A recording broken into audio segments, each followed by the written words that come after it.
man tao magazine, no? Pero nakakita napabay mga magazine karon? Murag wala na kaayo, no?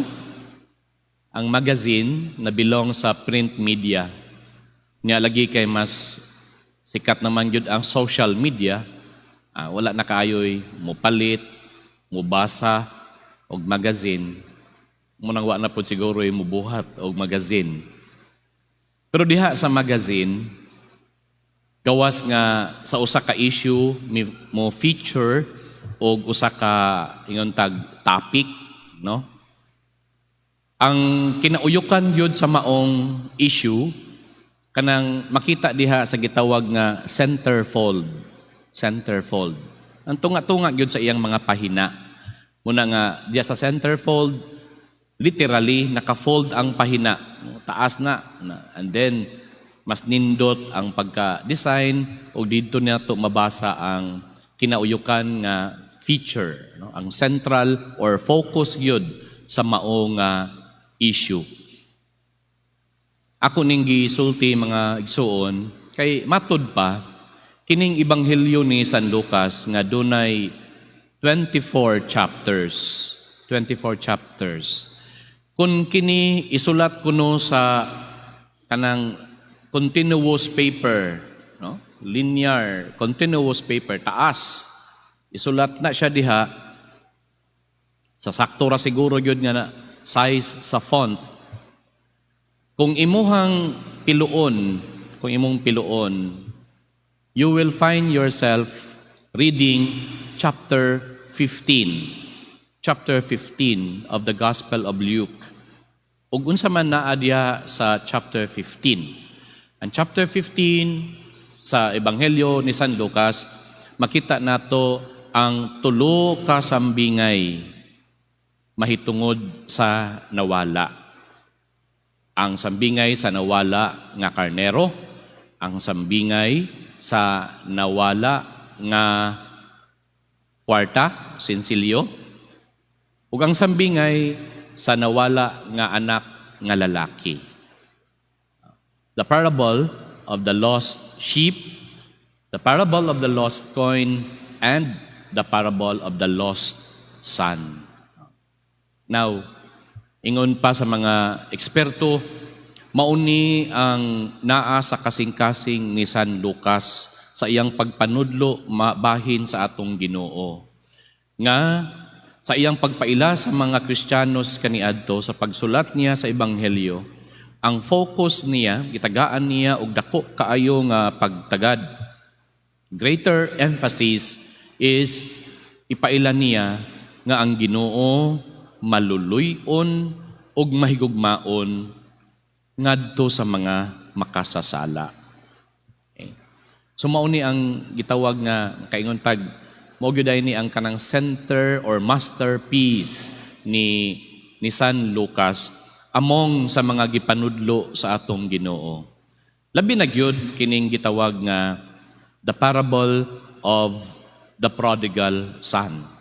Na ang pinakauna gyud nga tawag niini nga manahimong popular mao ang the parable of the prodigal son. Apan kung atong basihan dito sa daan gyud kaayo kung sa gikan sa daan nga translation gyud, bisang i-check nato ang bag-o nga Cebuano translation, ang sambingay, ang pagkasulti yun, sambingay sa usa ka nawala nga anak nga lalaki. The parable of the lost son.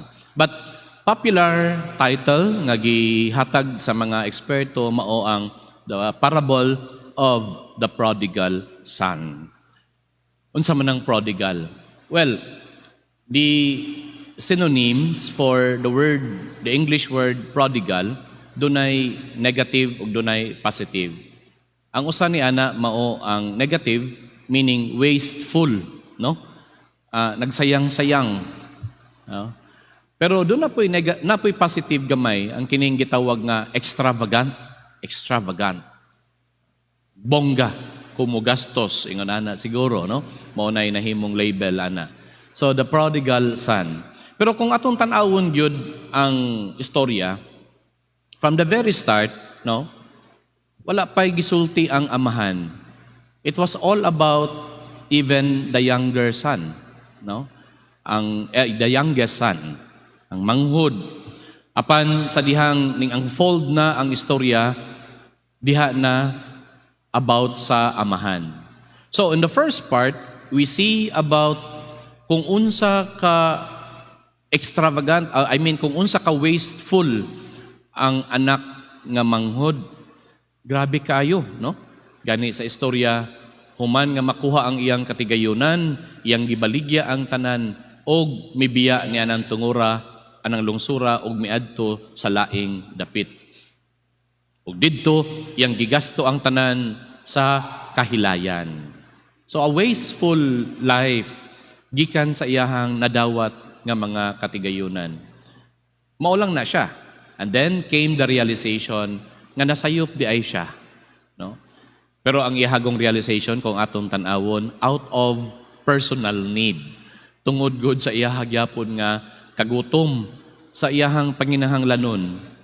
He was motivated by iyahalang gyapong kaugalingon ang iyang ginahuna. Murabag from the very start, nga nangayo siya sa iyang katigayunan, nga dako kayo nga insulto sa iyang amahan, nga buhi pa, kining manghud, iyang ginahuna, iyang kaugalingon lang. Sa dihang nakahinumdum siya, nga nakarealize siya nga naa siya sa panginahanglanon, no? Gagutom na siya kayo. Iyang kaugalingon lang gyapon iyang ginahuna. Apan lagi, pagbalik niya sa ilahang balay, matud pa, ug mauni ang portrayal sa amahan. Amahan which portrays the very image of God, no? Nga ang Ginoo nga gipakita nining sa istorya diya sa amahan, naghulat sa tanan nga mobalik kaniya. Katong mga nahisalaag, katong mga nawala, ang mga makasasala.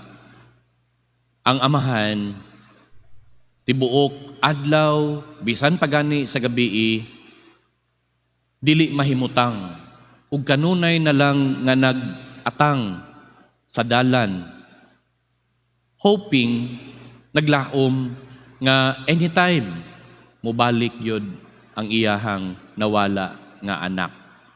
Siguro po lagi kay amahan, nasayod siya nga ang iyang anak, one day, sure yun siya, nga mubalik ra yun. Mauna nga everyday na lang yun siya maghulat sa iyang anak. Ug sa pagbalik sa anak, there was that reconciliation. Grabe gani nga reconciliation, ug diri makita nato nga nausab ang istorya sa unang bahin, ang extravagant, ang wasteful, ang anak. Pero di ay sa ikaduhang bahin, ang tinuod yun di ay nga extravagant, ang tinuod yun di ay nga wasteful, ang tinuod yun nga prodigal sa iyahang gugma ug pasaylo, mao ang amahan. Tiaw muna nga bisan sa iyahang pangidaron, siguro doon na po siya gibati nga sakit sa tuhod. Siguro lisod na po siya mulakaw. Apan iyahang gibuhat sa pagkakita, sa layo pa lang ang iyahang anak. Midagan siya padulong sa iyang anak. Di na to na matawag nga welcome, oy. Ang tawag na to, ana, sobra nga welcome. No? Kay siya nagyud ang miduol ngadto sa iyang anak. O gawas pa ni ana sa iyahang pagdakos, ang anak nagsugod sa iyahang gi-practice nga script. Apan none of those, walay sa mga pulong nga gisulti sa kining anak, ang gitagaan og inguntag pansin, no? Wa niya gitagaan og di kay ingon wa gitagaag bili, pero wa niya tagaag attention. Wala. Ayaw na. Murabag simple na lang way of saying ayaw na. Ang labaw pa nga pagpakita sa wasteful, extravagant, prodigal love and mercy of the Father is iyahang gisugo ang sulugoon. Bistihi siya sa labing nindot nga bisti, sulubi siya sa singsing. tagai siya sa sandalyas, tanan, everything that is accorded to him nga saktura sa usa ka anak, sa pag-ila sa usa ka anak, gihatag tanan sa amahan. Ug diri nindot na makita nato nga dunay ingon tag reconciliation between the wasteful son and the extravagant lover, the father. Ang ilahang paagi sa kining panaghiusa mao nga gibaliwala na sa wala na gitaghaan og dako nga pagtagad sa amahan. Kung unsa ang gibuhat sa anak, wala na. Alang kaniya ang importante nga nagbasol ang anak. O uban sa maong pagbasol, mao ang iyahang pagbalik ngadto sa balay ug presensya sa amahan. This is what real reconciliation is. Something na we can learn a lot. You know, naka-facilitate ko og pipila ka mga ingon tag mga couples, mga higala nga nagkabikil, no? Nagka-conflict sila. Og akong nasayran diya sa experience, based on experience, kung diha sa panaghusay, kung istoryahan pa ang nangagi, labi na ang hinungdan sa panaglalis, ang mahitabo is, even the way we say, sa pag-recall nato sa hitabo, nahulog nga judgmental ta sa tawo. No? Pananglitan, moingon ta nga, kuan kayo ka, kanang daot, maot yung kakayog batasan. No? Kay imo kong giingnan og ingon ana. Oh. So in that way, kanang mga pulunga lang daan, no? Kung muingon kag, sige daw bi, ato daw ang i-recall, unsa gyud ay nahitabo. If you allow them to talk, bisan pag mingon tag one after another, no? You just allow them to talk, to recall what exactly happened, what exactly those words were said. Na, masakitan tong usa. Ingon niya, nasulti na ako na, pero tungod po sa akong kalagot ni mo. Now, kung na may reconciliation, may hitabuan ng tungura, dugay kaayo. Pero samot nga nasamdan sila. No? But learning from the Father, diri sa ato ang sambingay, nagihatag sa atong Ginoo, it is like, more important is, iset aside ni, nga mga panghitabo, kining na unsabay nasulti, no? Siguro what is most important sa amahan is gi-recognize niya ang iyaha pong gibati. Ug mo na importante sa reconciliation sa kanang diya na sa paghusay. Nga igo na siguro nga miingon nga nasakitan ko sa dihang niingon ka nga madaotan kog batasan. No? Sakitan ko. No, when you said that, ang naminaw, no? Kung mature pod ang naminaw, maka-feel siya nga naaday siya sa'yo. No? And this is very important in communication. Dili lang kay sa mga nag-away, kundi sa mga maghigala, no? Na importante kaayo ni nga matang sa bahina sa communication sa mga nato nga mga tawo. And that is gipakita na sa amahan.